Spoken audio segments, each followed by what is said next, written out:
Buenas tardes. Voy a ser yo el que modere esta mesa y esta conversación que vamos a tener. Bueno, quiero decir que estoy encantado de estar aquí. Es para mí, en fin, un honor, estoy encantado. Y llevo pensando toda la tarde qué grande es la filosofía, ¿no? Vamos a ver si somos capaces de dejarla que se exprese a través de nosotros y en fin, que nos invada, ¿no? Pues el espíritu filosófico y la reflexión, ¿no? Desde luego, en días como hoy me doy cuenta de que la filosofía es mucho más grande que cada uno de nosotros.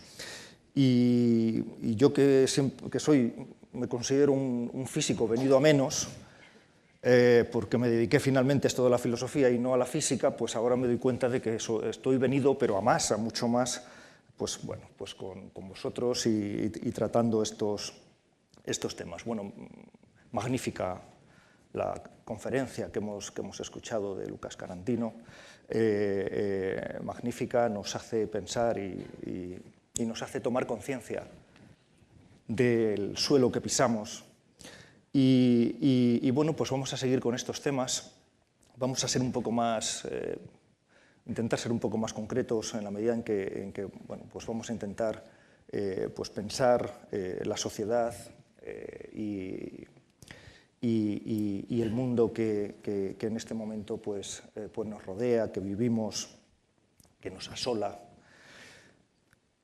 Hemos tratado varios temas en los textos que hemos intercambiado para preparar esta mesa. Voy a hacer explícitos algunos de estos temas. A partir de ahí pues, voy a centrarme en alguno de ellos y os voy a pedir pues, que habléis cada uno de vosotros durante unos minutos y a partir de ahí pues podemos establecer ya un diálogo entre nosotros. Hemos estado hablando de la erosión del suelo, de las necesidades que está habiendo en nuestra sociedad. Una erosión de ese cumplimiento con nuestras necesidades, pues que está generando una precarización laboral y sobre todo una precarización existencial. Efectivamente ya los estados pues parece que no cumplen con aquello que esperamos, con aquello que necesitamos y desde luego se está generando la pérdida de los ideales ilustrados de autonomía y autorrealización. Estamos asistiendo a una transformación de las sociedades y de las economías a través de las tecnologías. Se están generando cambios a toda velocidad, cambios tremendos en nuestras relaciones, en nuestras vidas, en las relaciones que tenemos con los demás y en las concepciones que tenemos de nosotros mismos. Y se está haciendo todo esto sin pedirnos permiso, cuando nos habían dicho que nosotros éramos los dueños de nuestro destino porque ya habíamos alcanzado la mayoría de edad. Y todo en aras del progreso, que siempre entendemos como bueno. En fin, estamos en medio de sociedades tecnologizadas en las que parece que se nos da mucho circo y poco pan. En definitiva, estamos en medio de estrategias narcóticas, que es el término que utilizaba esta tarde María José, ¿no? Estrategias narcóticas que parece que pretenden la eliminación del tiempo, el tiempo que necesitamos todos y cada uno de nosotros para tomar conciencia de nosotros mismos, para saber dónde estamos, para saber los supuestos en virtud de los cuales vivimos y sobre todo, pues como hemos escuchado antes, para estar abiertos a otras posibilidades. Bueno, pues vamos a hablar de todo esto. Os propongo que comencemos por el asunto más concreto de todos ellos, que es precisamente el de la erosión del suelo de nuestras necesidades. ¿Qué está ocurriendo para que cada vez se atienda menos a lo que necesitamos? Adela, comenzamos por ti y a partir de ahí continuamos. Bueno, ante todo, muchísimas gracias por la presencia de todos ustedes que podían estar haciendo en este momento a lo mejor cosas bastante más interesantes y sin embargo están aquí con nosotros. Muchas gracias por estar y muchas gracias por la invitación, porque es un verdadero honor estar aquí. Yo sí quisiera empezar por este tema de la necesidad, porque creo que, bueno, liga muchas cosas. En una ocasión me di cuenta de que la gente no leemos la letra menuda y siempre hay que leer la letra menuda. En el sistema que nosotros vivimos, que es el sistema capitalista, pero capitalista liberal, yo luego aclaré el sistema, hay economía social de mercado y hay economía liberal de mercado. En la economía liberal de mercado, ¿qué es una necesidad? A mí me llamó mucho la atención que una necesidad es efectivamente algo que alguien necesita, pero es una demanda solvente. Por favor, retengan la expresión. Se dice que el mecanismo de mercado es el que funciona para distribuir, asignar los recursos, es oferta y demanda. Y en principio es un mecanismo perfecto para la asignación de recursos. Alguien necesita algo, el otro lo ofrece y entonces es la manera de asignar los recursos. Pero cuando alguien necesita algo, ¿qué quiere decir necesidad para el sistema? Pues en la letra menuda dice que es demanda pero solvente. Es decir, alguien que se puede pagar la necesidad. Si no se la puede pagar, no tiene necesidad. No, pero no es broma. Es que el día que yo caí en la cuenta de lo que puede significar eso, entendí muchísimas cosas. Porque efectivamente yo soy valenciana y en Valencia decíamos, en África vamos a vender muchísimas naranjas. No, ni una. Es que no tienen para pagar las naranjas. Entonces no las necesitan. Más bien las están produciendo y nos están fastidiando, pero esa es otra historia. Entonces la cuestión es que uno tiene que leer la letra menuda y entonces si alguien no puede pagarse una necesidad, no tiene necesidad para el sistema. Con lo cual alguien que tiene para pagarse un abrigo de visón tiene necesidad de un abrigo de visón, pero el que no tiene para pagarse el pan no tiene necesidad de pan. Entonces el sistema hay que entenderlo porque entonces, bueno, el techo, el suelo, las necesidades no existen mientras uno no se las puede pagar. Claro, me parece, ligando con la conferencia de antes, que ese es un sistema de mercado liberal. Y el neoliberalismo es lo que está imperando, es lo que está progresando, y no tanto en Europa como en Estados Unidos, ¿eh? No echemos tanto la culpa a Europa, que yo voy a hacer mi defensa de Europa. Bueno, está proliferando el neoliberalismo con esa base y entonces las necesidades, pues no interesa cuáles sean realmente las de la gente. ¿Qué nos pasó en Europa fundamentalmente, empezando por los países del norte de Europa? Que se pensó que no puede ser la cosa tan simple, sino que había que construir, y también en Alemania, una economía social de mercado. No una economía liberal de mercado, sino una economía social de mercado. ¿Qué quiere decir una economía social? Que hay necesidades de la gente que no pueden quedar al mercado. Esto que parece tan simple como el huevo de Colón es fundamentalísimo. Porque entre esas cuestiones, las cuestiones de nutrición, educación, sanidad, cultura, no pueden quedar al mercado, no se les puede dejar al mercado, sino que son necesidades que tienen que venir protegidas con derechos. A mí me parece que esa idea de una economía social de mercado ha sido un enorme avance y creo que es lo que da sentido a que la Unión Europea no solo no debería desaparecer, sino que tendría que esforzarse muchísimo para permanecer y para promover esa propuesta suya, que es una propuesta que además defiende derechos humanos frente a dos tradiciones que están siendo muy fuertes, el neoliberalismo norteamericano, que sería una economía liberal de mercado, y el poder chino, que efectivamente son países en los que los derechos humanos no se pueden ni nombrar.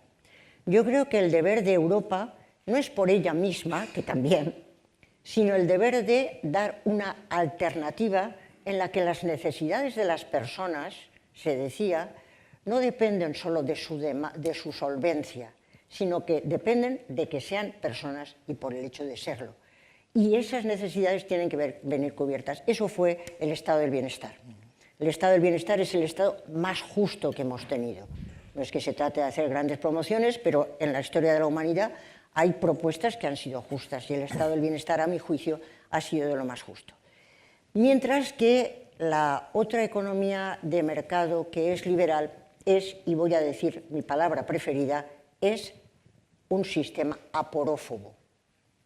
Retengan todos los presentes la palabra aporofobia. Y cuando lleguen a su casa, digan a la hora de cenar: he aprendido una palabra que es difícil de decir, pero si te empeñas la dices, que se llama aporofobia. Acabo enseguida. Ayer estuve en Fitur. ¿Saben lo que es Fitur, no? La feria del turismo. Fui porque me invitaron a hablar de ética y al llegar a Fitur vi cantidad de medios técnicos que están intentando atraer a los turistas, porque es la feria del turismo. Los turistas, por definición, suelen ser extranjeros. Los hay nacionales, pero suelen ser extranjeros. Y allí nadie sentía xenofobia. Xenofobia es odio al extranjero, no sé si lo saben. Recelo frente al extranjero, temor al extranjero. Y todo el mundo habla, es que tenemos una xenofobia tremenda, es que somos muy racistas, es que allí a nadie le molestaban los extranjeros, estaban intentando que vinieran, porque el turismo es la principal fuente de riqueza de España, así de sencillo. ¿Quiénes son los extranjeros que molestan? Los que vienen del otro lado del estrecho. Pero no porque somos muy nacionalistas, ni porque somos muy racistas, ni porque somos muy cerrados, sino porque son pobres. Así de simple. Tienen necesidades, pero son pobres. Y efectivamente yo pensé en algún momento determinado, viendo todas estas cosas, que lo que a la gente nos molesta no son los extranjeros, ni siquiera los judíos, ni siquiera los negros, ni siquiera los homosexuales, sino que molestan cuando son pobres. Y que había que buscar algún término para designarlos y entonces construir la palabra aporofobia, que quiere decir desprecio al pobre, humillación del pobre, recelo frente al pobre. Y creo, y yo también cuento mi historia de la humanidad, que lo que nos ha pasado a lo largo de toda la historia de la humanidad es que somos aporófobos. Y aunque no me da tiempo de contarlo, es que resulta ser que nuestro cerebro es aporófobo. Y es aporófobo nuestro cerebro porque tenemos un mecanismo disociativo por el que intentamos poner de lado, poner al margen, todo aquello que nos perturba y nos molesta. Para vivir con tranquilidad, para vivir con seguridad, disociamos lo que nos perturba, lo que nos molesta, lo dejamos de lado y nos quedamos con aquello que nos produce seguridad, que nos produce tranquilidad y que nos puede producir beneficios. Y ya acabo. La sociedad europea y la sociedad norteamericana y las sociedades latinoamericanas y todas esas sociedades son contractualistas. El contractualismo es muchísimo mejor que la tiranía. Por supuesto que sí, no lo olviden, contractualismo mejor que dictadura. Pero contractualismo, que es a donde quieren venir todos los inmigrantes, a las sociedades contractuales, tiene el esquema de contrato es yo te doy y tú me das. Nos damos unos a otros, intercambiamos unos con otros, y cuando viene alguien que no parece que tiene nada interesante que dar a cambio, lo echamos al agua. Y por eso es el drama de los refugiados, que se producen en España, se producen en Europa y se producen en América Latina y en todos los países en los que ustedes hablan, que les dirán que cuando vienen pobres de fuera, la gente les cierra las puertas. Una mala noticia, somos aporófobos. Una mala noticia, eso es lo que a lo largo de la historia de la humanidad nos ha hecho rechazar a todos los extranjeros que venían sin poder darnos nada a cambio. Y no nos han interesado sus necesidades y las hemos puesto entre paréntesis, porque no tenían demanda solvente y no traían más que problemas. Me parece que es muy serio, esa es la mala noticia. ¿Cuál es la buena? Eso puede cambiarse. ¿Cuál es la mejor? Tenemos que cambiarlo ya. De momento callo.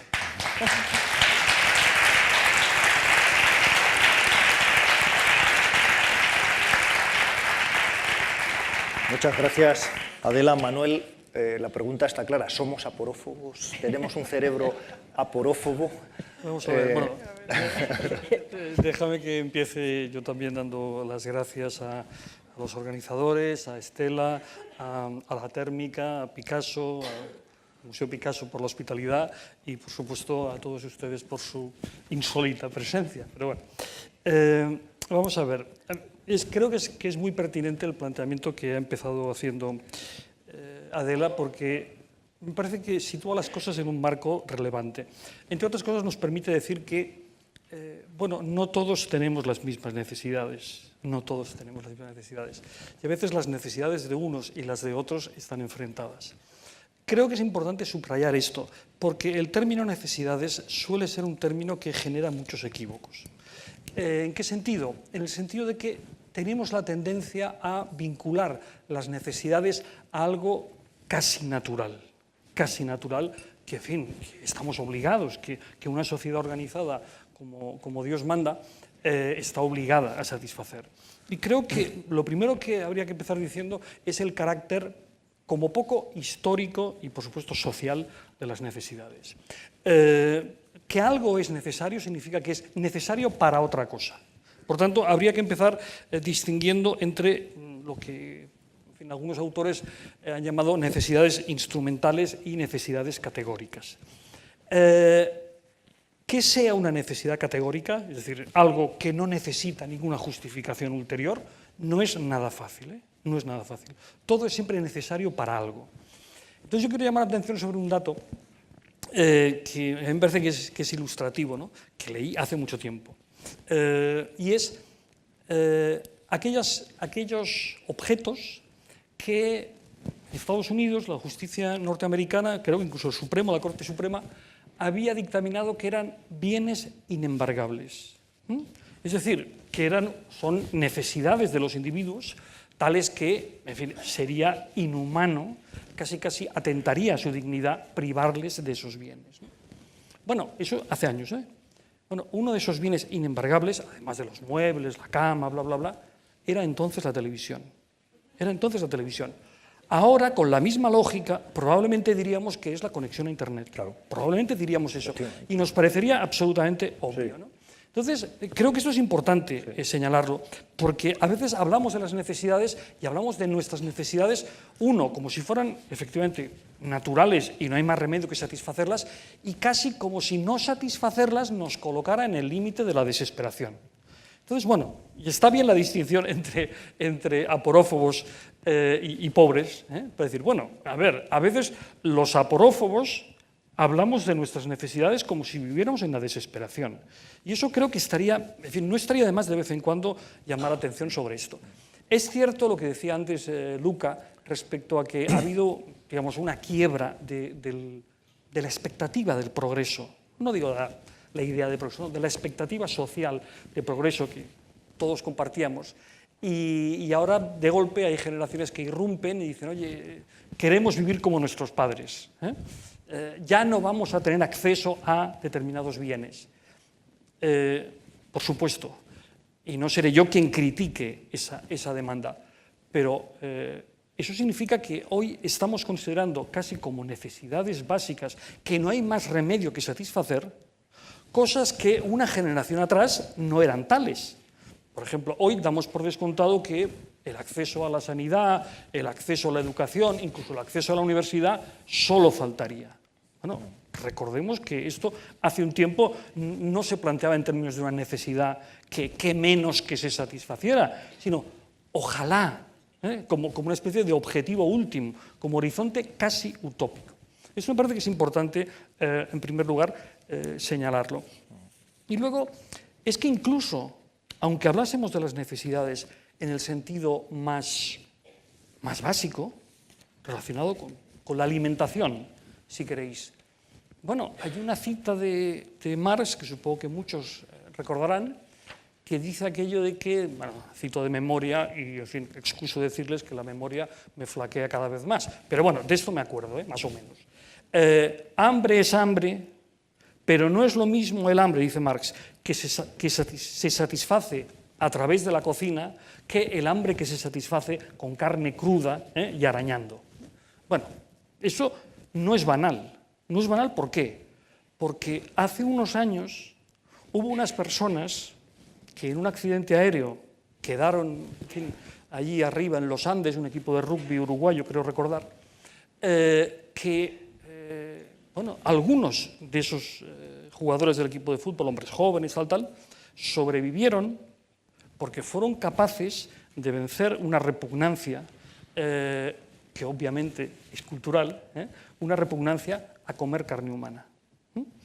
Superaron esa repugnancia, pero hubo otros que no superaron esa repugnancia y murieron por no superar esa repugnancia. O sea, hasta tal punto, que sea una necesidad, es un asunto que habría que atender con cuidado. Y sobre todo, en nuestra época, que no nos permitiéramos el lujo de hablar de necesidades, de cosas que, echando la vista atrás, en fin, hace simplemente una generación, y no digamos dos, se hubieran considerado prácticamente horizontes utópicos.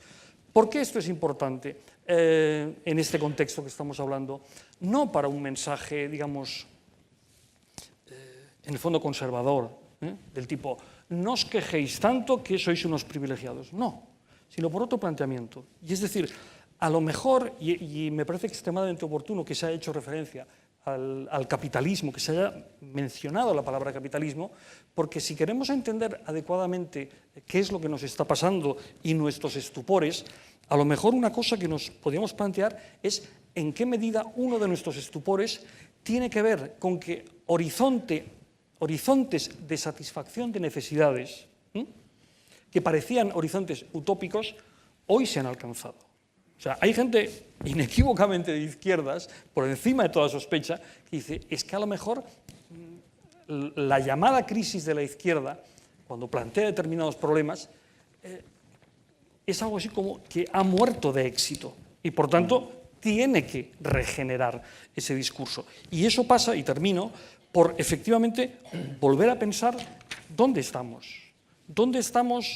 qué necesitamos y, efectivamente, en qué medida hemos de recuperar algo así como la soberanía sobre nuestras propias necesidades. A fin de cuentas, creo que era Max Scheler el que decía aquello de que el hombre es ese animal capaz de decir no. Es decir, de ser eso, soberano sobre sus necesidades. Y creo que es importante esto para no incurrir en la tentación de sistemáticamente externalizar la responsabilidad sobre las necesidades en aquellos que no nos las satisfacen. Eso está bien, pero nosotros también tenemos que hacer una reflexión de un cierto calado sobre qué decidimos que es necesario y qué no. Está bien, muchas gracias, Manuel.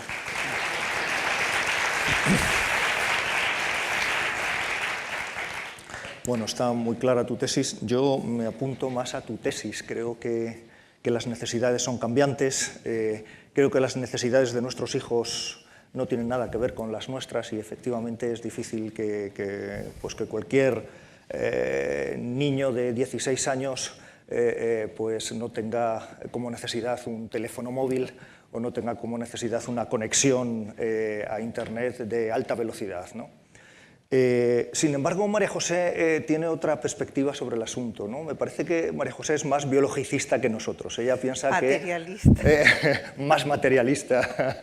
Ella piensa Voy a hablar de límites. Que hay unas necesidades que tienen que ver pues, con nuestra constitución material, ¿no? o con nuestra más pura constitución animal.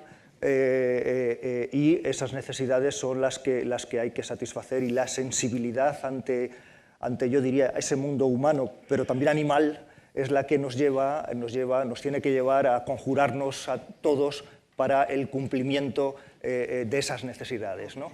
¿Qué necesidades son esas? Porque yo no lo tengo claro.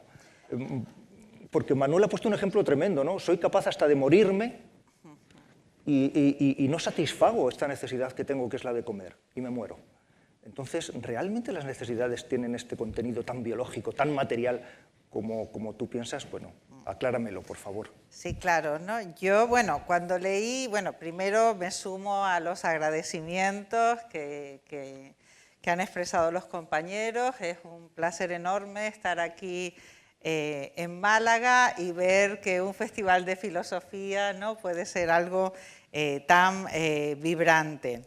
Y bueno, yendo ya al asunto, el título de la mesa era la explotación de las necesidades. Y esto que nos pasa últimamente, que leemos tan rápido, que yo leí la explosión de las necesidades. Entonces, a partir de, ¿no?, eso, que creo que es plausible también, ¿no?, la explosión de las necesidades, bueno, y precisamente porque vivimos en ese sistema que ha explicado de demanda solvente, que ha explicado Adela, tenemos grandes orquestadores y directores de las necesidades. El discurso publicitario, la publicidad, que hoy además es ubicua porque está efectivamente en nuestros teléfonos móviles, además es una publicidad personalizada porque ya, bueno, pues parece que nos conocen mejor de los que nos conocemos a nosotros mismos. ¿No? Nuestros padres fundadores pues, se basaban en aquello del oráculo délfico de conócete a ti mismo, pero las últimas indagaciones sobre esta sociedad hipertecnológica, esta sociedad de los datos, de la minería de datos, pues parecen indicar que el escrutinio diario que hacen de nuestros hábitos, de nuestras conductas, de nuestras ubicaciones, pues tenemos un abanico de publicidad personalizada. Lo pueden ver ustedes incluso ahora cuando entramos en algunas web y nos dicen, ¿podemos tomar sus datos para que los anuncios que les presentemos sean más relevantes? ¿No se han dado cuenta de este giro? Y entonces tú dices sí o no, incluso dicen, cuando dices que no, bueno, pues resulta que verá usted publicidad que le interese menos, ¿no? Qué pena, ¿no? Que no siga usted en esta dinámica. Es decir, la publicidad dirige la demanda. Yo voy a mantener la tesis de que la publicidad es hoy el verdadero discurso hegemónico, incluso debates ideológicos se están jugando en el terreno de la publicidad. Léase el último, Gillette, no sé si lo han conocido, realmente la presión al consumo no deja de crecer, pero también creo que es una presión que se ha trasladado, ¿no? Y que el patrón de los últimos tiempos, sobre todo para nuestras sociedades hipertecnologizadas, tienen que ver sobre todo con esos consumos cotidianos relativos a la era digital, sobre todo son más importantes quizás para las nuevas generaciones que para, ¿no?, los que ya somos un poco mayores. Y bueno, comentando con Juan Antonio, bueno, poníamos este dato. Los chicos de las favelas brasileñas prefieren tener megas, ¿no?, en el móvil que hacer 2 comidas al día, con lo cual creo que es un ejemplo que va directamente a, ¿no?, gran parte de lo que se ha planteado aquí. Efectivamente hay necesidades creadas y superpuestas que hablan de esa publicidad, de ese marketing, y que creo que hoy son rectoras a la hora de configurar los patrones vitales de grandes mayorías. Hay una configuración de patrones de consumo, lo cual nos plantea también un problema ético importantísimo, porque si la autonomía y la autorrealización tenían que ver con decisiones personales, de qué manera todo este horizonte de control de expectativas y de patrones que se ofrecen no vienen precisamente a hacernos también, voy a utilizar la palabra, ¿no?, más esclavos de determinadas modas, de determinados requerimientos y de determinadas esclavitudes ligadas al mundo del consumo. Esto es enormemente problemático si lo llevamos a la política. Me ha impactado mucho ver una película titulada Brexit, se puede ver en una de estas plataformas que están configurando la imaginación también globalmente, ¿no?, como Netflix, como HBO, está en HBO, y narra el proceso de las campañas del Leave, ¿no?, o del Remain. Y claro, vemos que realmente las herramientas tecnológicas ligadas al escrutinio de los perfiles de las personas que estamos en las redes sociales son con ciertos márgenes pues bastante manipulables. Antes se hablaba, ¿no?, de este horizonte de la fake news, de la manipulación mediática. Bueno, pues hay mecanismos, y en esa película se explican con muchísima claridad de a qué sector dirigir qué bombardeo mediático y cómo reforzar sus prejuicios, es decir, el prejuicio ya sea aparofóbico, el prejuicio del euroescepticismo, por ejemplo, ¿no? Fue muy importante, el ligado a la problemática de la migración, pues están planteados ahí y de alguna manera esos ensayos están siendo exitosos, ¿no? Hay otras campañas electorales, bueno, ¿no?, Estados Unidos, Brasil, posteriormente, y bueno, esto ya implica graves problemas para hablar de la libertad política y para plantearnos, yo creo que un nuevo horizonte ético para dirimir la calidad de la información con la que tenemos que deliberar y con la cual tenemos que formular nuestros juicios políticos y nuestras decisiones políticas. Creo que esto, de alguna forma, siempre ha habido manipulación, propaganda, ¿no? Nos acordamos de Goebbels, ¿no?, de aquello de repite una mentira hasta que se haga una verdad. Efectivamente, siempre ha estado ahí, pero la sofisticación tecnológica que ha desarrollado creo que es enormemente preocupante y que pone en cuestión el mismo concepto de democracia, ¿no? Bueno, esta sería, diríamos, una deriva de la explosión de las necesidades, pero sí quiero quizás hacer, ¿no?, una breve acotación en cuanto a esa profesión, voy a llamarla materialista, de que vivimos en un mundo finito, un mundo acosado por crisis que no solo ya son ecológicas, sino son ecosociales. Uno de los grandes asuntos que va a venir, que ya está viniendo y quizás no lo estamos viendo, es toda la cuestión de los refugiados climáticos.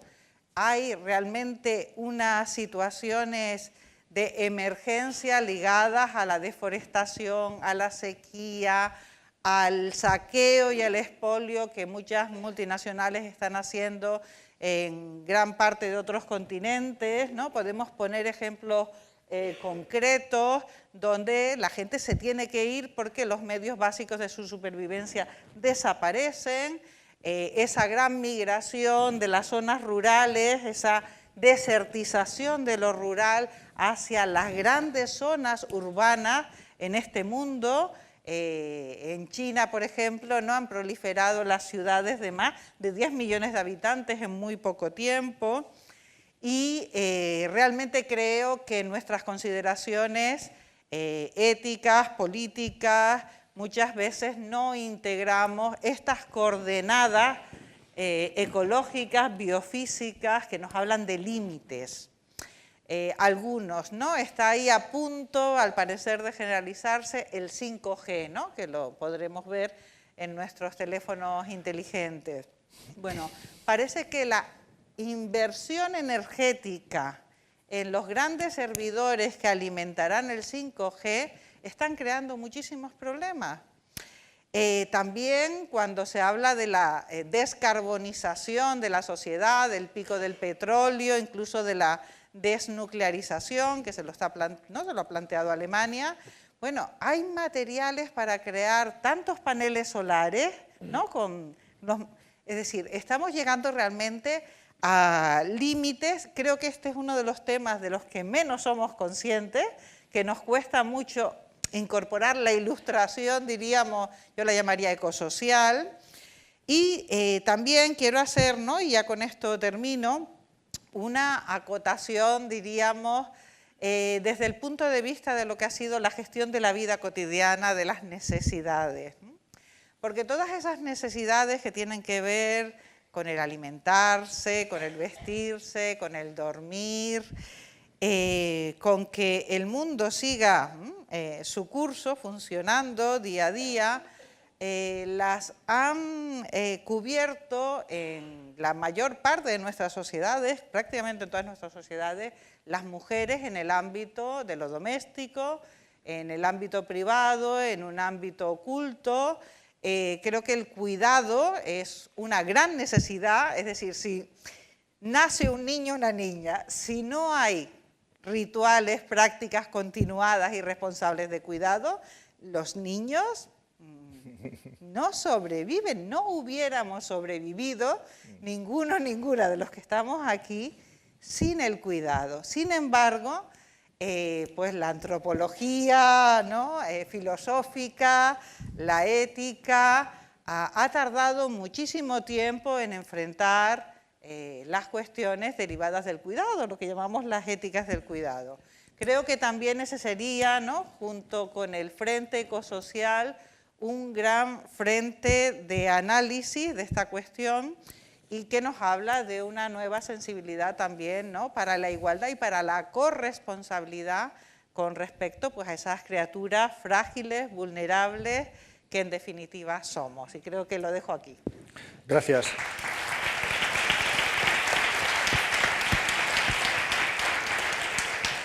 Muchas gracias, María José. No quiero intervenir, quiero daros ahora la palabra, pero simplemente quiero decir algo al respecto de la intervención de María José. Yo entiendo lo que dices, yo soy más idealista que tú, no creo en la materia, creo que la materia no es más que...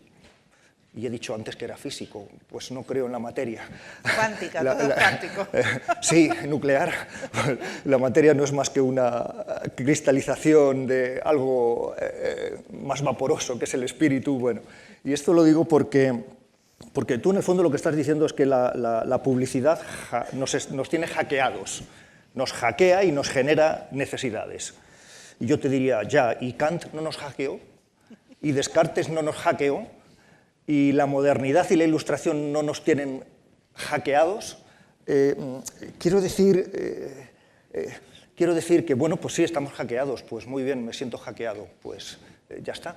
El caso es que es difícil salir de ese hackeo, ¿no?, digamos, y hacer un análisis acerca de cuáles son las necesidades que, más allá de las necesidades impuestas, existen ya de antemano y, por tanto, con ellas los estados tienen que cumplir, los estados de bienestar las tienen que satisfacer, en fin, no sé dónde están esas necesidades y en el fondo esta discusión fundamentalista tampoco me importa. A mí. Más bien lo que me importa es, bueno, vamos a pensar en qué estrategias tenemos que seguir para satisfacer esas necesidades, sean cuales sean y vengan de donde vengan, cada uno con las suyas.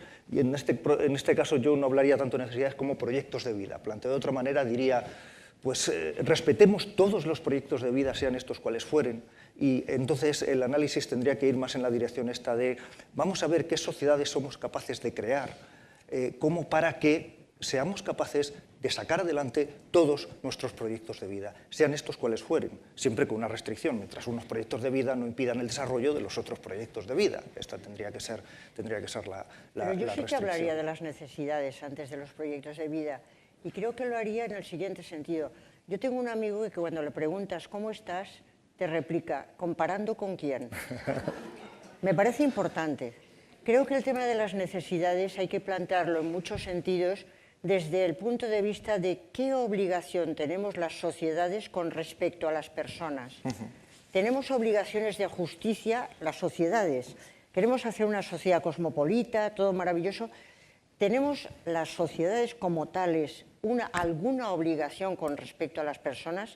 Entonces a mí me parece muy interesante la distinción que hizo ya Aristóteles y que luego se ha recogido hasta la saciedad entre necesidades y deseos, que evidentemente no se puede cortar con un bisturí, claro que no, ya lo digo desde entrada, ¿no? Pero Aristóteles decía las necesidades son más biológicas, los deseos son más psicológicos. Y como las necesidades son más biológicas, tienen un límite. Aunque a veces hay gente que no tiene límite porque puede tener 50 coches, 50 casas, vale, puede no tener un límite. Pero las necesidades parecen más relacionadas con lo biológico, mientras que los deseos son psicológicos y son infinitos. Y Daniel Bell, en aquel famoso libro de las contradicciones culturales del capitalismo, decía, claro, es que el paso ha sido la habilidad del marketing, etcétera, de convertir los deseos de la gente en sus necesidades. Y cuando la gente que desea una gran cantidad de cosas piensa que le es necesario, entonces le vendes cualquier cosa. Efectivamente, todos hemos visto cuando llegas a una chabola horrorosa allá en el fondo del Salvador, lo primero que te ves es la tele, el móvil, no sé cuándo, y dices, pues si esta gente no tiene que vivir. ¿De acuerdo? Entonces, también decían tanto Adam Smith como Marx que un obrero británico no podía presentarse en público si no llevaba una camisa de lino. Eso es una necesidad, presentarse en público decentemente, que no le miren a uno y le dé vergüenza, ¿no? Entonces, efectivamente, el concepto de necesidad es un concepto muy difícil de determinar, pero sí que es cierto que el límite de la pobreza extrema está marcado por el Banco Mundial, creo, con $1,25 al día. La persona que no tiene $1,25 al día tiene necesidades. Me parece que hay que ser un cínico total para decir que es muy interpretable, que no puede sobrevivir, pero que bueno, que no sabemos que si es necesidad, que si es deseo, que si es amplio, que si es pequeño. Tiene una necesidad tremenda. Y además tiene necesidad de que los países que sí que tienen posibilidades de ayudarle, le ayuden para que ponga el primer pie en el escalón del desarrollo y que vaya desarrollándose, porque esa persona se está muriendo de hambre. Entonces yo creo que el tema de las necesidades, aunque ya sé que es muy borroso, que son sociales, que Marx se armaba un lío cuando hablaba de necesidades, ya Agnes Heller y todo el mundo se armaba un lío, pero al final siempre acabas diciendo, como decía, las necesidades, que lo primero que hay que atender son las necesidades, las más biológicas. Eso, la obligación de las sociedades es de cubrirlo de tal manera que las gentes no se mueran de hambre, no se mueran de frío, no se mueran de sed.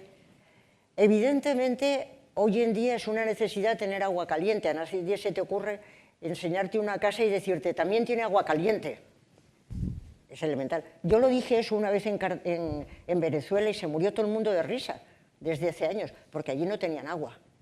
Entonces, es verdad que son sociales y son contextuales, pero sí que sabemos, comparando en el universo mundo, nosotros que queremos ser cosmopolitas y todo eso, tenemos que tener una mirada cosmopolita y ver todos que hay una serie de países en que las gentes sencillamente es que se mueren porque no tienen una mosquitera para que no se les coman los mosquitos.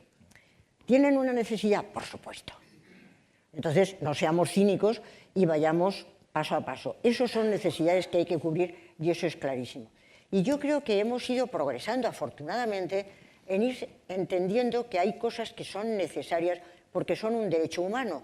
Y entonces hablamos de una necesidad a la salud, a la atención sanitaria. Claro, hemos ido engrosando el terreno de las necesidades, por supuesto que sí. Pero eso, cuando más ligado está a lo biológico, es menos el terreno del deseo. ¿Un niño hoy en día necesita un móvil? Pues sí, porque es que si no, no puede salir con sus compañeros, porque si no, además, está desconectado, porque se ha convertido en nuestro contexto en una necesidad y por eso vamos ampliando también el terreno de los derechos. Pero yo creo que no hay que perder ese filo de ver que todavía hay diferencia entre necesidad y deseo y que la pregunta, ¿cuáles son las necesidades?, es ¿qué está obligada una sociedad a dar a las gentes en justicia? Sí. Y hay cantidad de autores que han hablado, y a mí me gusta más hablar de capacidades que necesidades. Tú hablabas de los proyectos de vida. Amartya Sen, el famoso economista, premio Nobel de Economía, que es un extraordinario trabajador en el tema del desarrollo, dice que pobreza es falta de libertad. ¿Quién es pobre? El que no puede llevar adelante los planes de vida que tiene razones para valorar. A mí me parece que es una caracterización de la pobreza impresionante. La pobreza es falta de libertad. Aquel que no puede llevar adelante los planes de vida, que tiene razones para valorar, es pobre. Yo no soy pobre. Yo he dado clases en una universidad, doy conferencias. Bueno, puedo desarrollar mis planes de vida y seguro que las gentes que están aquí tienen posibilidades de llevar adelante sus planes de vida. Eso es no ser pobre. ¿Quién es pobre? es que ni siquiera tiene la capacidad para llevar adelante esos planes de vida. Entonces yo creo que hay que hablar de necesidades o de capacidades, me da igual, empoderar las capacidades para que la gente lleve adelante sus proyectos de vida. Pero por favor, no perdamos ese punto, porque si no nos olvidaremos de la justicia. Porque empezaremos a decir que todo esto es muy interpretable. Y sí, es difícil, pero a la hora de la verdad, el mínimo decente era la clave del Estado social de derecho. El mínimo decente. Y España no es un Estado social de derecho. Luego tendría que tener muy claro el mínimo decente y cubrirlo. De eso seguiremos hablando.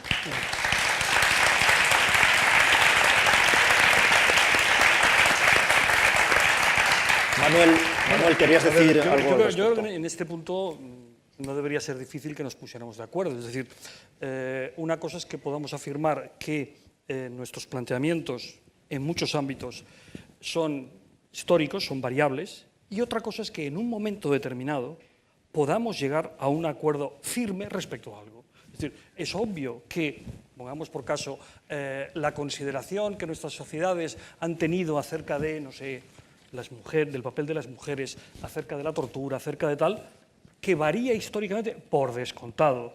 Pero hoy nuestra posición respecto a este asunto es clara. Y ya está. Entonces, es decir, uno puede decir al mismo tiempo que esto es histórico, pero decir, bueno, pero ahora lo tenemos claro. Entonces, podemos tener una posición firme respecto a que podemos afirmar al mismo tiempo que nuestro concepto, el ejemplo que yo ponía antes, los bienes embargables y no embargables.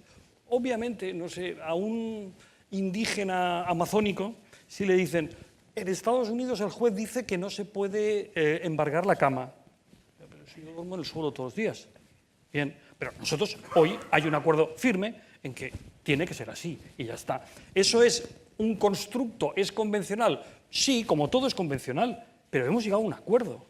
Los derechos humanos son históricos, pero hay una declaración y esa declaración es vinculante. O sea, en este momento nuestra apuesta firme es por eso.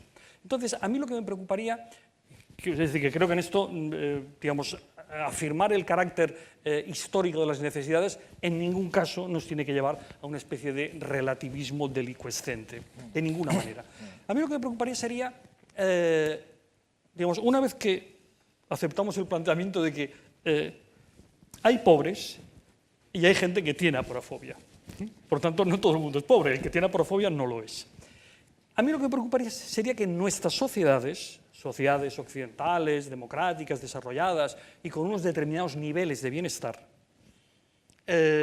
obviamente con desigualdades, claro está, que el discurso que se pudiera imponer fuera un discurso que tomara como categoría básica, como categoría política, la necesidad. Y a mí esto me preocuparía, ¿por qué? Porque me da la sensación de que a veces apelamos a la necesidad para darle una especie de aire cuasi natural y que nuestras reivindicaciones parezca que tengan más peso, para cargarnos de razón, para entendernos, ¿no? En vez de plantear, decir, no, es que creemos que esto es mejor, creemos que esto es deseable, creemos que esto es así porque mi concepción de la dignidad humana es esta. A lo mejor, como nos sentimos muy frágiles en este punto, como no sabemos muy bien a qué categorías últimas apelar, etcétera, que son terrenos muy resbaladizos, y además en sociedades plurales como las nuestras, pues es muy complicado decir, bueno, ¿a qué valor inequívoco apelo? Entonces, si apelo a un concepto que tiene un aire cuasi natural, parece que es más sencillo, ¿no? Entonces, a mí lo que me preocuparía sería esto, que no hubiera una suficiente justificación de por qué hablamos de necesidades y que se estuvieran deslizando supuestos que creo que son muy criticables o que por lo menos merecen ser discutidos. Por ejemplo, yo tengo la sensación de que a veces se habla de necesidad para hacer referencia a aquellos anhelos o aquellos deseos cuya no satisfacción genera frustración. Entonces, como me genera frustración, decido que esto es una necesidad. Bueno, deberíamos plantearnos si esto es así automáticamente.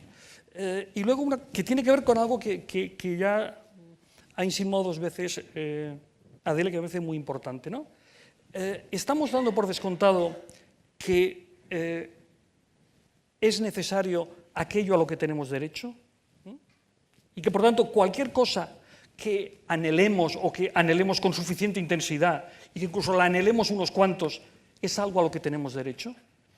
Bueno, no es obvio. No es obvio. Y claro, yo no puedo evitar, lo tengo que decir, yo tengo un trasfondo, digamos, concreto, político, en el que esto lo veo cada día. Es decir, percibo, en fin, en la comunidad en la que yo vivo, que está casi en el ambiente que un anhelo o una emoción funda derecho. Yo me siento así, yo tal, ergo tengo derecho a, y no hay más mediaciones,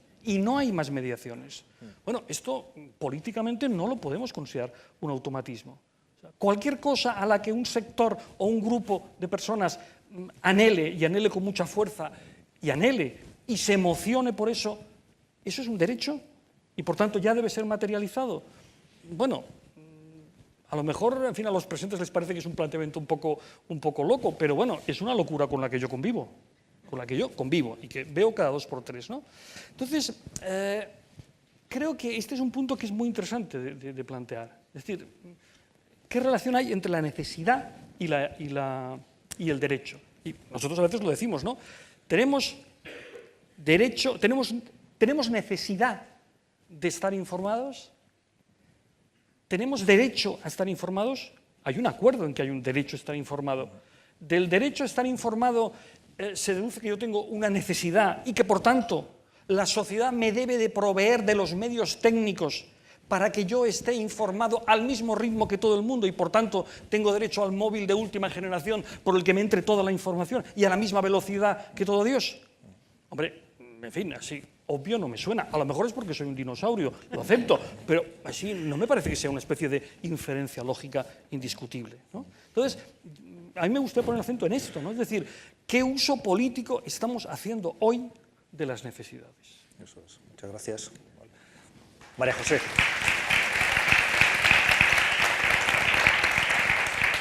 María José, háblanos de esta relación que insinuaba Manuel entre necesidad y derecho.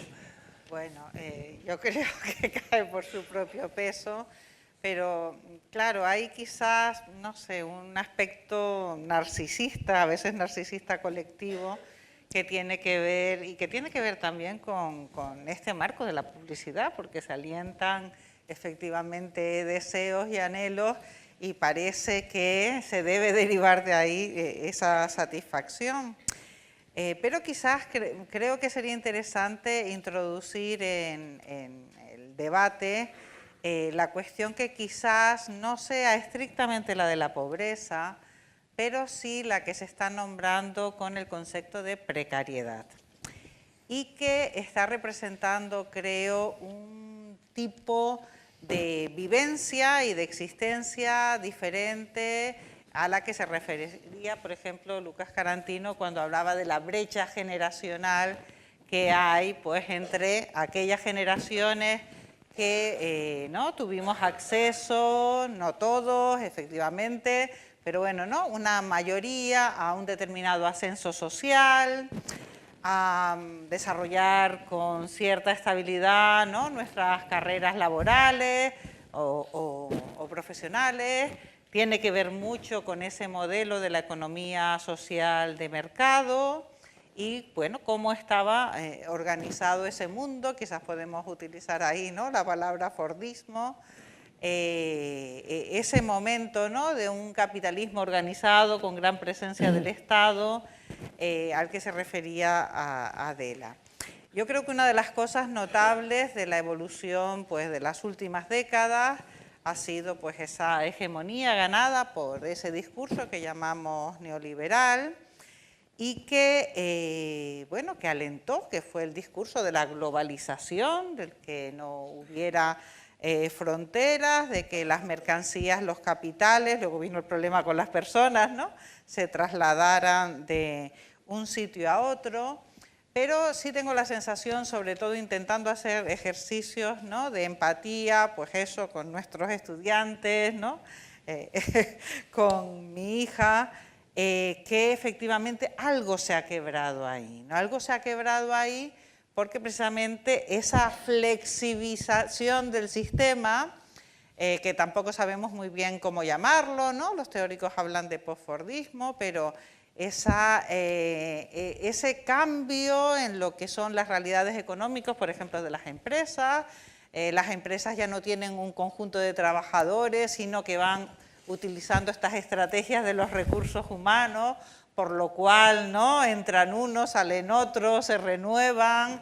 Hay también una suerte de ingeniería, creo que lo podríamos llamar así, empresarial, porque casi todo se subcontrata, muchas cosas se subcontratan, ¿no?, en otros países, se deslocalizan. Todo este, diríamos, conjunto de transformaciones económicas ha llevado a erosionar, pues diríamos, lo que antes era un fundamento, no sé si estable o metaestable, en las relaciones laborales. Hay todo un desfondamiento, una reestructuración de lo que son las vidas laborales. De hecho, ahora mismo, ¿no?, cuando en todo el debate sobre la educación planteamos cómo preparar a las nuevas generaciones para los futuros mercados del trabajo, muchos de los expertos te dicen: nadie sabe cómo va a ser el mercado de trabajo en 10 o en 20 años. Desaparecerán profesiones ¿no?, enteras y aparecerán otras nuevas que ni siquiera ahora podemos imaginar. Es decir, que con respecto al futuro y la proyección al futuro, la incertidumbre es máxima. Lo que sí parece es que el desarrollo de la tecnología ha entrado en ese crecimiento exponencial, la robotización, la automatización, la inteligencia artificial, es uno de los factores claves en China, por ejemplo, ¿no?, que está liderando, ¿no?, estos sectores. Y claro, somos una generación que quizás poco podemos aventurar con respecto a lo que va a ser el futuro, pues, de las personas que estamos formando. Así que creo que aquí hay un nódulo que tiene que ver con este concepto, ¿no?, precarización laboral. Al final es una precarización de la vida y sobre todo es, bueno, que esa capacidad de proyectar la propia vida está cortocircuitada, porque hay que salir del paso. Ahora pues no tengo trabajo de profesor y tengo que trabajar, ¿no?, en otro sector, y ahí se cierran las posibilidades y me dedico al teletrabajo. Es decir, esto ha cambiado muchísimo, está cambiando muchísimo. Y creo que es uno de los grandes retos a enfrentar, sobre todo también porque nuestras identidades han estado sostenidas en gran parte por nuestras dedicaciones laborales y profesionales. Y quizás ese factor, ¿no?, se hace líquido, no sé si ya gaseoso, volátil, y las narrativas que tiene que contarse la gente acerca de su propia vida, pues tiene que ser diferente. Yo creo que aquí si hay una quiebra, también tiene que ver con la percepción del tiempo, de las generaciones.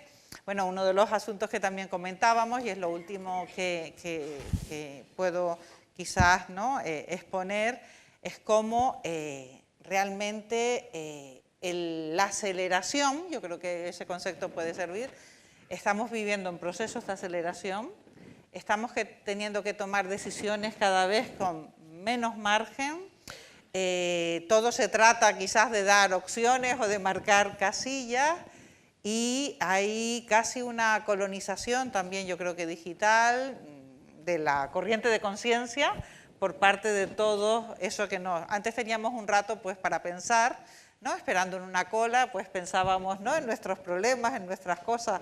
Ahora todos inmediatamente, ¿no?, revisamos nuestro correo electrónico y las diferentes redes sociales en las que habitamos, y por lo tanto de alguna manera hay una colonización de nuestra corriente de conciencia. ¿Qué significa eso? Que cada vez somos más afectados, ¿no? Y bueno, algo afectamos porque publicamos y nos comunicamos, pero realmente los tiempos para pensar, que yo creo que, ¿no?, tomarse las cosas con filosofía, es algo que las dinámicas cotidianas están restando. Entonces, tanto el tema de la precariedad como el asunto este de la aceleración ponen en cuestión la posibilidad de proyectar las vidas, y en ese sentido creo que son una gran amenaza a la libertad. Entonces, bueno, ¿no?, creo que son elementos nuevos que tenemos que empezar a integrar en el debate. Está muy bien. Gracias, María José.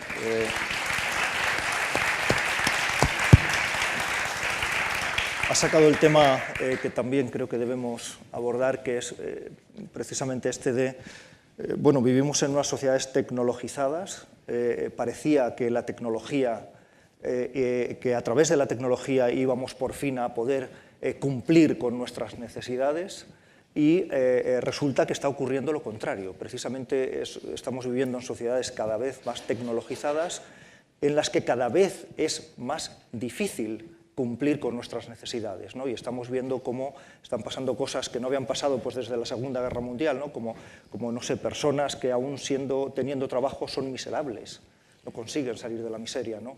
Y no consiguen cumplir con determinadas necesidades que podemos considerar, porque así lo acordamos, Manuel, porque así lo entendemos, necesidades básicas, ¿no? Con independencia de que estas sean biológicas o no, en fin, ya no vamos a entrar en ese debate. Por tanto, es interesante esto, ¿no? Cuando tenemos toda la tecnología disponible, ¿no? como para cumplir nuestros proyectos de vida, resulta que es, cuando menos, más distanciados estamos de ese cumplimiento, ¿no? Esto por un lado. Y luego, por otro lado, también el tema que ha sacado, que es apasionante, que es cómo la sociedad en la que estamos y la tecnología que nos rodea nos quita precisamente lo más importante que podemos tener, y además desde la perspectiva filosófica que ocupamos nosotros, que es el tiempo.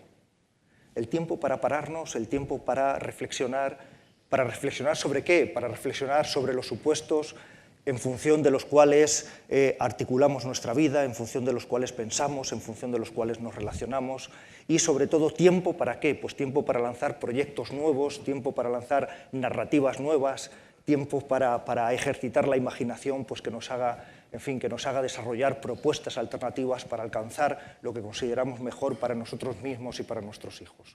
Pues bien, cuando parecía que teníamos todos los medios para hacer eso, cuando parecía que por fin la tecnología nos iba a ayudar, resulta que nos está convirtiendo pues esto, en sociedades más necesitadas, en sociedades con más desigualdad. En fin, me gustaría que comentaseis algo al respecto, Adela. Bueno, pues yo encantada. En primer lugar, quería recoger lo que ha dicho antes Manuel, que me parece muy importante, el hecho de que cuando yo tengo un deseo, no por eso tengo derecho a que me sea satisfecho. Eso hay que aprenderlo, porque cuando se habló de la satisfacción de los derechos, etc., lo que se dijo es que había que establecer en cada sociedad un mínimo decente o un mínimo razonable, que se decía.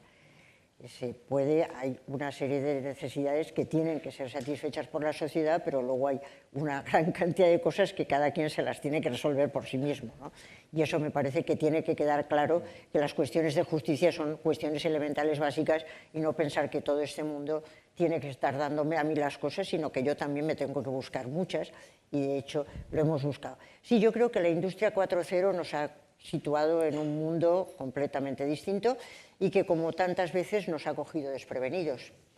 La revolución industrial fue verdaderamente tremenda. Si nos acordamos de qué es lo que pasó, pues las injusticias eran tremebundas. Cuando se empezó a producir la revolución industrial, empezó la cuestión social. El trabajo, las gentes trabajaban no sé cuántas horas, no se respetaba nada, las mujeres, los niños, el no sé cuántos. La revolución industrial es el punto de cambio realmente que se ha producido en nuestras sociedades. Hasta entonces todo el mundo era pobre, no había ricos. Si vemos las novelas de Dickens todavía, bueno, en Londres la miseria iba paseándose por las calles, ¿no? Entonces la revolución industrial es el gran cambio, y siempre las revoluciones técnicas cogen a la razón moral como un poco despistada. Decía Kant que a lo largo de la historia se descubrió antes el puñal, que sirve para matar, que el imperativo categórico que dice que no se debe matar. Entonces parece que siempre la técnica va por delante de esa razón moral, que es la que tiene que organizar y ordenar las cosas. Y nos ha pasado otra vez. Con la Revolución 4.0 nos encontramos de nuevo con que estamos desconcertados, estamos desorientados. Efectivamente, va a haber que hacer trabajos que nunca los habíamos pensado, que no sabemos ni en qué se van a tener que ocupar nuestros hijos.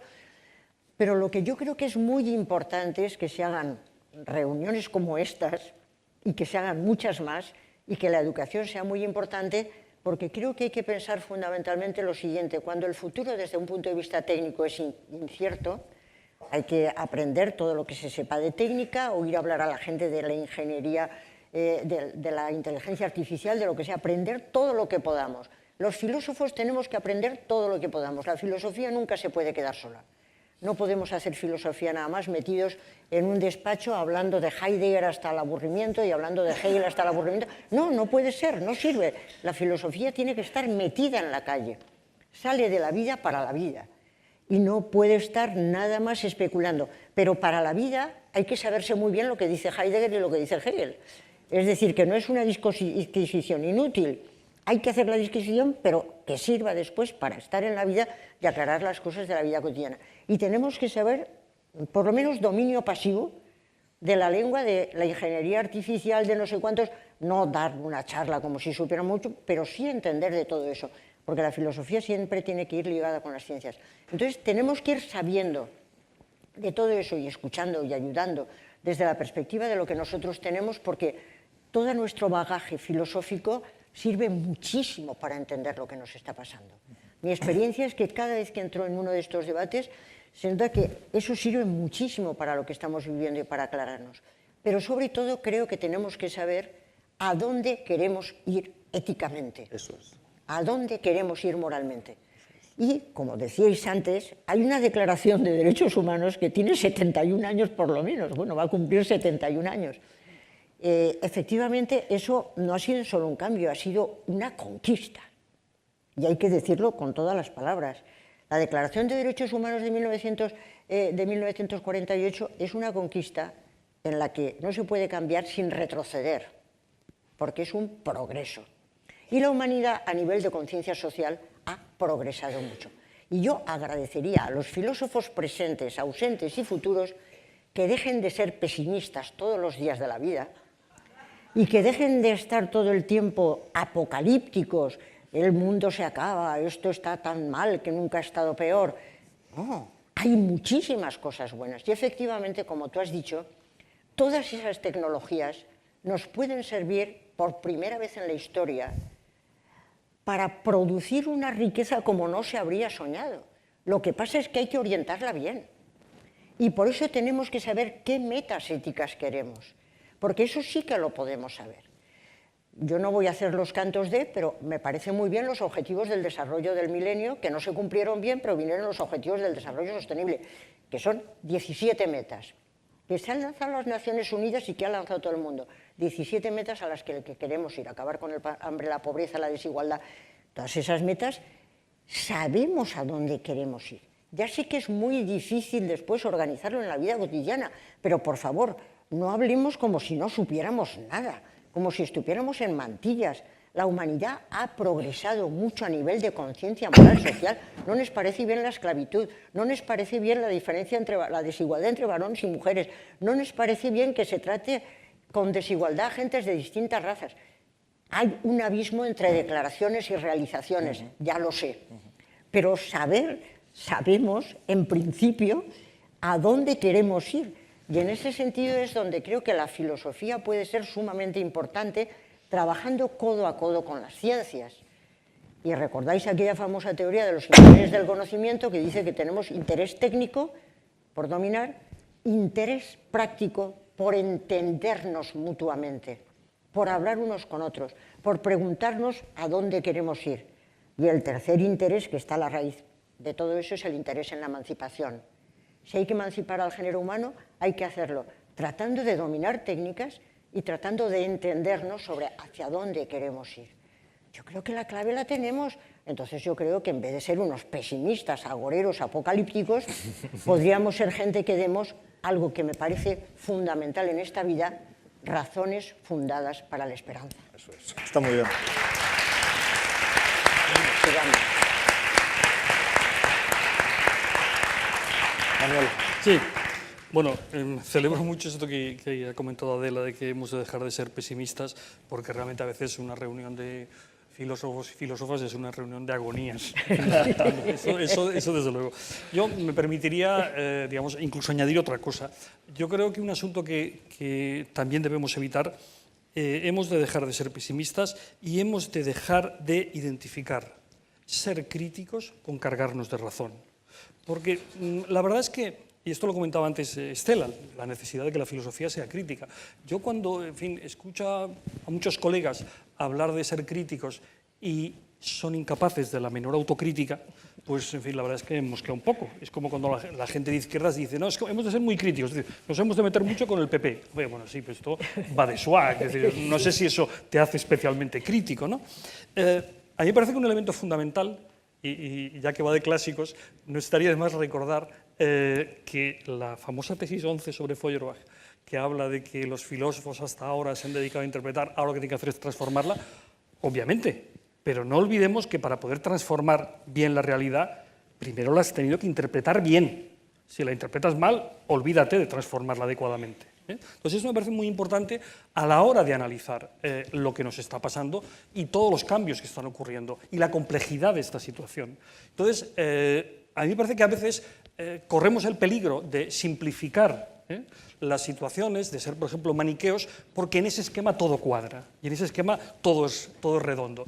Por decirlo de una forma un poco tramposa y casi demagógica. O sea, vivimos en una sociedad en la que evidentemente, por ejemplo, hay unos niveles de pobreza infantil, de desnutrición, en fin, absolutamente intolerables.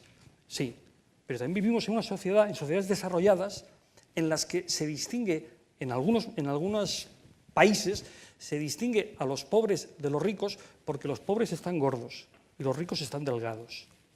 Son las sociedades desarrolladas, es lo que pasa, ¿no? Y probablemente la mayor parte de, o como se sabe, buena parte de los que están intentando llegar a Europa, no los que se han quedado en la tribu o donde sea en África, los que hacen la aventura, esos van con su móvil. Eso no les impide ahogarse en el Mediterráneo, pero van con su móvil.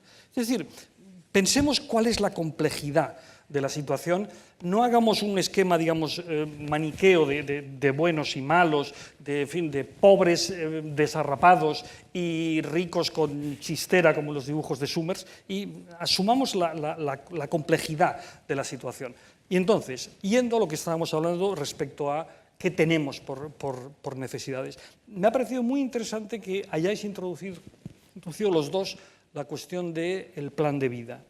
Porque hay autores que dicen, probablemente la única definición que podemos hacer, que podemos alcanzar de necesidades básicas son aquellas en las que ningún plan de vida es posible, en las que no puedes elaborar ningún plan de vida. Entonces, en la medida en que satisfaces sus necesidades, puedes empezar a plantearte. Dicho esto, también creo que hemos de ser conscientes de que en nuestras sociedades, además de lo que hemos dicho del derecho, probablemente algo que está funcionando y de una forma potente y muy importante es la identificación de plan de vida básico con felicidad. El concepto de felicidad es un concepto que me parece que no deberíamos entenderlo en clave de frivolidad, sino justo al contrario. O sea, hay mucha gente que cuando no es feliz se siente profundamente desgraciada. Y ese sentimiento de sentirse desgraciado es tan potente, que pasa por encima incluso del instinto de supervivencia. Eso es lo que está pasando en nuestras sociedades. Hay gente que acaba con su vida porque no es feliz. Claro, evidentemente en otras sociedades se reirán, por supuesto. En España, hace años, algunos se acordarán, en Suecia, fíjate, les sobra de todo, tal, y se suicidan más que en ningún sitio. Bueno, ahora aquí también nos empezamos a suicidar con las mismas tasas, ¿no? Lo que quiero introducir es la idea, la expectativa de felicidad. La expectativa de felicidad como algo que probablemente hemos de introducir en el discurso, no por nada, sino porque está presente en la sociedad, está presente en los individuos. Porque las cosas que estamos leyendo cada día y que tanto nos escandalizan justamente respecto a, por ejemplo, a violencia de género, en fin, a asesinatos de mujeres, etcétera, eso está operando, Hay alguien que tenía una expectativa, que podemos juzgar patológica, lo que tú quieras, tenía una expectativa de ser feliz, por ejemplo, ser feliz con una persona, y cuando la ve frustrada, la frustración de eso que vivía como una necesidad que tenía que solventar, le lleva a la desesperación. Tendremos que introducir este tipo de cosas. Y puestos a ser, y termino con esto, y puestos a ser críticos y autocríticos. Claro que nos hemos de plantear la manipulación. Claro que nos hemos de plantear manipulación. Pero ¿de verdad que la manipulación es solamente la manipulación de Trump y la manipulación de Bolsonaro? ¿De verdad? ¿El resto de propaganda política de nuestra sociedad es información para ilustrados? No fastidiemos. Eso nos lo tendremos que plantear muy seriamente.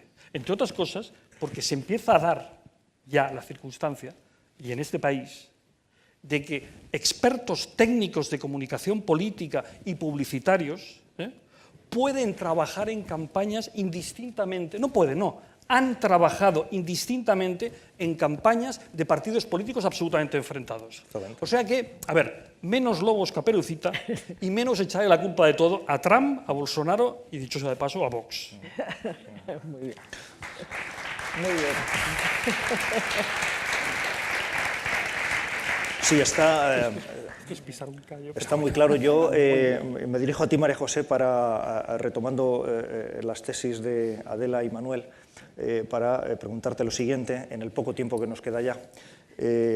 Bueno, están claras las declaraciones, Adela, están clarísimas las declaraciones. Claro, la pregunta entonces es, ¿y qué pasa que políticamente no se llevan a cabo esas declaraciones? Ni la derecha ni la izquierda, o ni la izquierda ni la derecha. ¿Qué está ocurriendo? Y lo que es peor, y enlazo ya con lo que nos está diciendo, nos está diciendo Manuel, lo que es peor, ¿qué ha tenido que ocurrir como para que cada vez más vean que Trump o que otros de la misma índole son aquellos que pueden satisfacer sus necesidades? ¿Qué está ocurriendo para que se vea ahí una posibilidad? Porque, Adela, yo creo que Trump no conoce ninguna declaración de estas. Y sin embargo hay muchos votantes que piensan que, aunque no conozca estas declaraciones, está bien que no las conozca, e incluso es mejor que no las conozca, y aún así va a ser él el que dé cumplimiento a las necesidades que ellos tienen y que Obama finalmente no pudo cumplir. En fin, este es el problema, María José, sobre el que te quería preguntar, y quería hablar 5 minutos sobre esto porque ya no tenemos mucho más tiempo. Me dejas lo más fácil. Estupendo. Bueno, claro, efectivamente, ¿no? Ahí ahora, ¿no?, funciona el elogio de la ignorancia. Antes también Lucas se ha referido, ¿no?, a las élites. Y claro, por un lado yo sí creo, y creo que lo estamos viviendo, ¿no?, dramáticamente en Europa, ¿no? Uno de los últimos libros de Habermas es este de la espiral de la tecnocracia. Efectivamente, ¿no?, determinadas élites han cortado amarras con, volvemos a utilizar la palabra, ¿no?, determinadas necesidades, y eso ha supuesto un verdadero crisis, una verdadera crisis de legitimación, un déficit de legitimación, pero es verdad que hay, ¿no?, y quizás eso también es algo producido por discursos, ¿no?, de los medios de comunicación, políticos, una suerte de elogio del hombre común, de la ignorancia, del que no es relevante saber de nada, incluso llevándolo al extremo del negacionismo, ¿no? Pues ahora, ¿no?, negamos el cambio climático, negamos que haya un problema con la violencia de género, ¿no? Negamos, para aspirar quizás, yo no sé si felicidad, pero un cierto confort. Yo creo que lo que hay es la búsqueda de un cierto confort.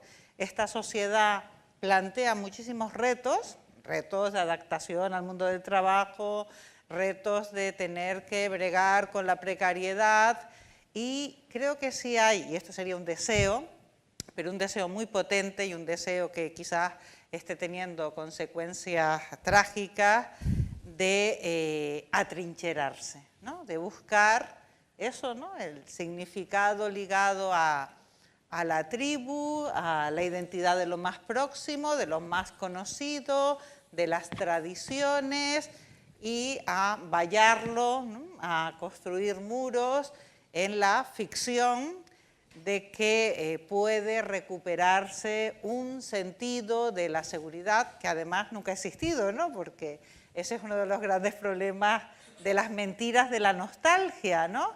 Que América vuelva a ser grande otra vez, o no sé si algunos de los votantes del Brexit pues pensaban, ¿no?, en recuperar algún oropel, ¿no?, del viejo imperio británico, de recuperar no se sabe qué esencias que también, ¿no?, se han construido en lo imaginario y en algunas grandes ficciones históricas.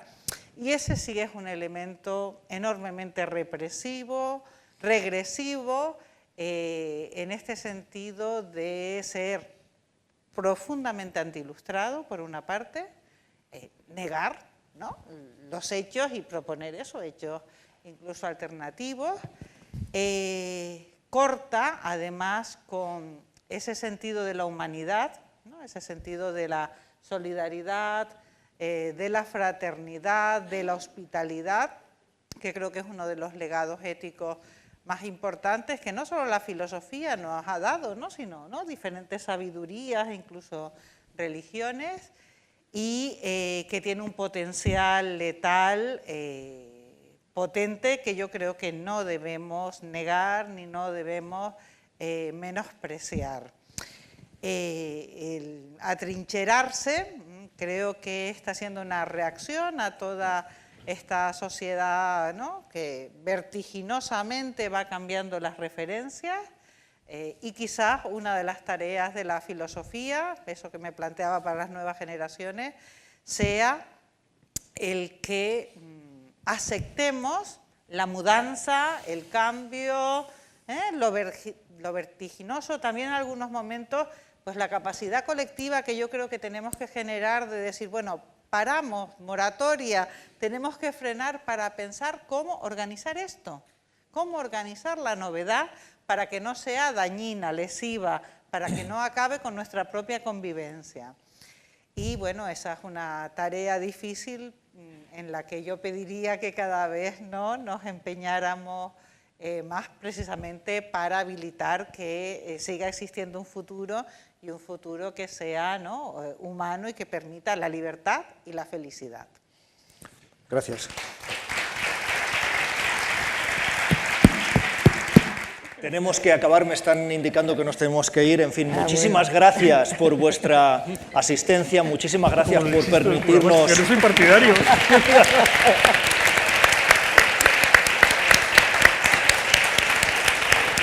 Muchísimas gracias por permitirnos hacer filosofía.